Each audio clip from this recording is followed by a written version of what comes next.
ನಮ್ ಜೊತೆಗೆ ಶಾಸಕ ಬಸನಗೌಡ ಪಾಟೀಲ್ ಯತ್ನಾಳ್ ಅವರು ಇದ್ದಾರೆ.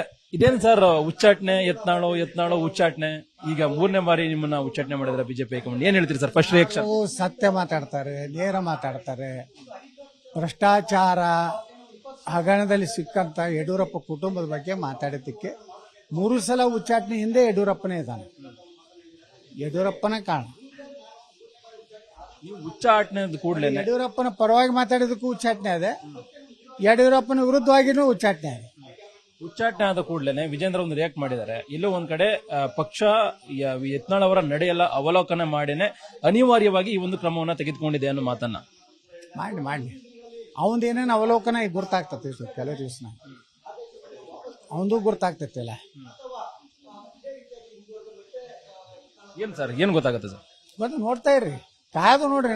ಈಗ ಯತ್ನಾಳ್ ಅವರು ಉಚ್ಚಾಟನೆ ಆಗಿದ್ದಾರೆ, ಅವರ ಮುಂದಿನ ನಡೆ ಏನಿರುತ್ತೆ ಅಂತ ಸರ್? ಈಗ ನಾ ಎಕ್ದಮ್ ಫ್ರೀ ಇದೀನಿ, ಫ್ರೀ ಬರ್ಡ್. ನನಗೆ ಯಾರೇನು ಹೈಕಮಾಂಡ್ ಇಲ್ಲ, ನನಗೆ ಜನರೇ ಹೈಕಮಾಂಡು, ಹಿಂದೂಗಳೇ ಹೈಕಮಾಂಡು. ಅವ್ರು ಏನ್ ಹೇಳ್ತಾರೆ ಹಂಗೆ ಮಾಡ್ತಾರೆ. ಉಚ್ಚಾಟನೆ ಆದ ಕೂಡಲೇ ಸರ್ ಬಸವರಾಜ ಬೊಮ್ಮಾಯಿ, ಶ್ರೀರಾಮುಲು, ಪಕ್ಷದ ಬಹುತೇಕವಾಗಿ ನಾಯಕರು ವಿಜೇಂದ್ರ ಹೊರತುಪಡಿಸಿ ಎಲ್ಲಾ ನಾಯಕರುಗಳು ಕೂಡ ನಿಮ್ಮ ಪರವಾಗಿ ಧ್ವನಿ ಎತ್ತಿದ್ದಾರೆ.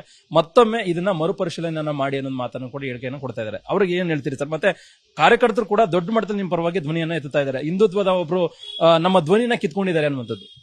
ಹೌದು, ಎಲ್ಲ ನೋಡಿ. ಯಾವ ಲೋಕಸಭಾ ಪಾರ್ಲಿಮೆಂಟ್ ಮೆಂಬರ್ ಯಾರು ರಾಘವೇಂದ್ರನ ಬಿಟ್ಟರೆ ಯಾರು ವಿಜೇಂದ್ರನ ಅಧ್ಯಕ್ಷತೆಗೆ ಒಪ್ಪಿಗೆ ಇಲ್ಲ.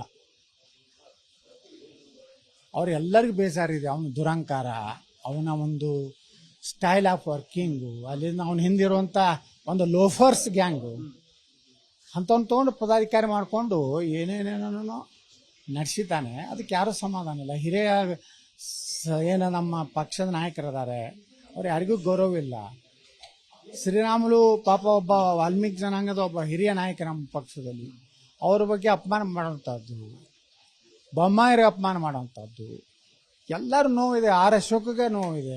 ನೀವು ನೋಡಿದಲ್ಲ, ಆರ್ ಅಶೋಕರು ಸಹಿತ ಮನೆಯ ಅಧಿವೇಶನದಲ್ಲಿ ಹೆಚ್ಚು ಜೊತೆಗೆ ಸರಸ ಸಲಾಪ ಮಾಡಲೇ ಇಲ್ಲ, ಅಟ್ಟಕಟ್ಟೆ ಇದ್ರು. ಅಂದ್ರೆ ಅಶ್ವಥ್ ನಾರಾಯಣ ಅವ್ರ ಜೊತೆಗಿಲ್ಲ, ಅರವಿಂದ್ ಬೆಲ್ಲದ್ ಇಲ್ಲ, ಯಾರೂ ಇಲ್ಲ.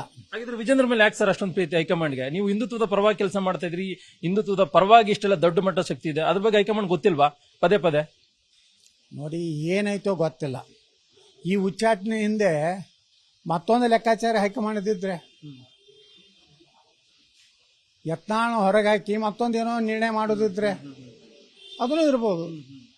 ಯತ್ನಾಳಿಗೆ ಹೊರಗೆ ಹಾಕಿದ್ದೀವಿ, ವಿಜೇಂದ್ರ ನೀನು ಬಹಳ ದೊಡ್ಡವನಲ್ಲ, ನಿನಗೂ ಹೆಂಗ್ ಬುದ್ಧಿ ಕಲಿಸೋದು ನಮ್ಗೆ ಗೊತ್ತಿದೆ ಅಂತ ಸಂದೇಶ ಕೊಡೋದಿದ್ರೆ, ಯಡಿಯೂರಪ್ಪಗೂ ಆ ಸಂದೇಶ ಕೊಡೋದಿದ್ರೆ, ಯತ್ನಾಳನ ಒಂದು ತ್ಯಾಗ ಅಥವಾ ಯತ್ನಾಳನ ಒಂದು ಬಲಿ ತಗೊಂಡು ನಾಳೆ ವಿಜೇಂದ್ರ ಬಲಿ ತಗೋಬೇಕನ್ನೋಂತ ಅದು ಏನಾದರೂ ಚಿಂತನೆ ಹೈಕಮಾಂಡ್ಗಿದ್ರೆ ಖಂಡಿತ. ಹಾಗಿದ್ರೆ ಮತ್ತೆ ವಿಜೇಂದ್ರ ಮೇಲೆ ಕ್ರಮ ಆಗಿ ಮತ್ತೆ ಯತ್ನಾಳ್ ಅವರು ಮರಳಿ ಬಿಜೆಪಿಗೆ ಬರ್ತಾರಾ?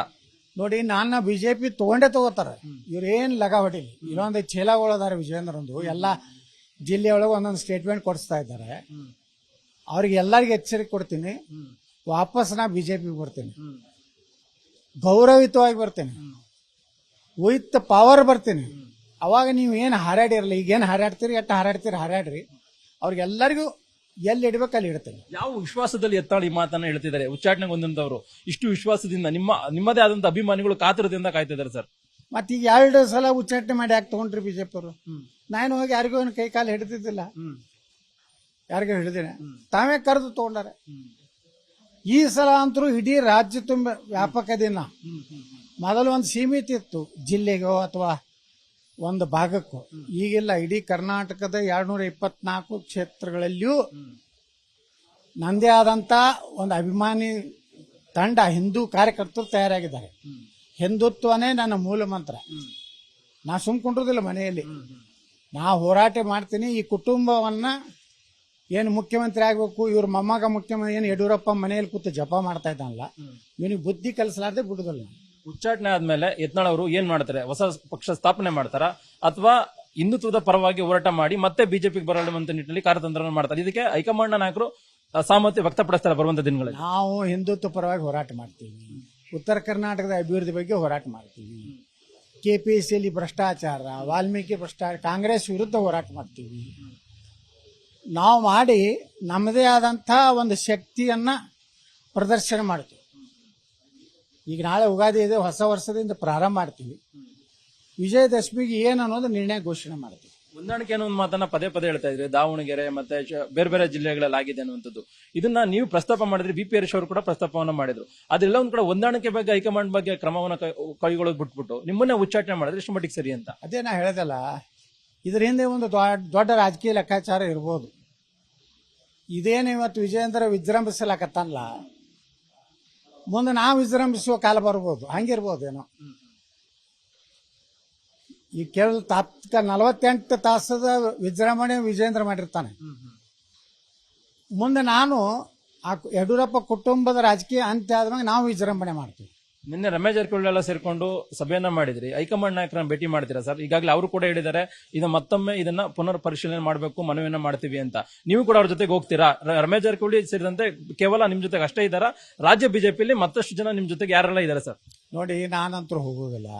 ನಾ ಹೋಗಿ ಅಂತೂ ಕೈ ಮುಕ್ಕೊಂಡು ನಿಂದಿರೋದಿಲ್ಲ, ಕ್ಷಮೆ ಬಿಡೋದಿಲ್ಲ, ವಿಷಾದ ವ್ಯಕ್ತಪಡಿಸೋದಿಲ್ಲ. ಇನ್ನು ನಾನು ಅಭಿಮಾನದಿಂದ ಅವರೆಲ್ಲರೂ ಕೂಡಿ, ಇದು ಬರೇ ರಮೇಶ್ ಜಾರಕಿಹೊಳಿ ಆ ಗುಂಪು ಅಷ್ಟೇ ಇಲ್ಲ ಪಾಪ. ಅಲ್ಲಿ ಲೋಕಸಭಾ ಸದಸ್ಯರು, ಕೇಂದ್ರ ಮಂತ್ರಿಗಳು, ಇಲ್ಲಿ MLAಗಳು, ಸಾಮಾನ್ಯ ಕಾರ್ಯಕರ್ತರು, ಹಿಂದೂ ಕಾರ್ಯಕರ್ತರು ಬಹಳ ದೊಡ್ಡ ಸಂಖ್ಯೆಯಲ್ಲಿದ್ದಾರೆ. ನಮ್ಮ ಹಿಂದೆ ದೊಡ್ಡ ಸಂಖ್ಯೆ ದೊಡ್ಡದಿದೆ.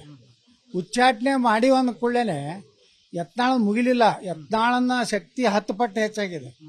ನೀವು ಮಾಡಿದಂತ ಒಂದು ದ್ರೋಹ ಹಿಂದೂಗಳಿಗೆ, ಇದರಿಂದ ಇಡೀ ಕರ್ನಾಟಕದ ಹಿಂದೂ ಕಾರ್ಯಕರ್ತರು, ಹಿಂದೂ ಸಮಾಜ ಇವತ್ತು ರೋಷ ಆಗಿದೆ ಅವರಿಗೆ.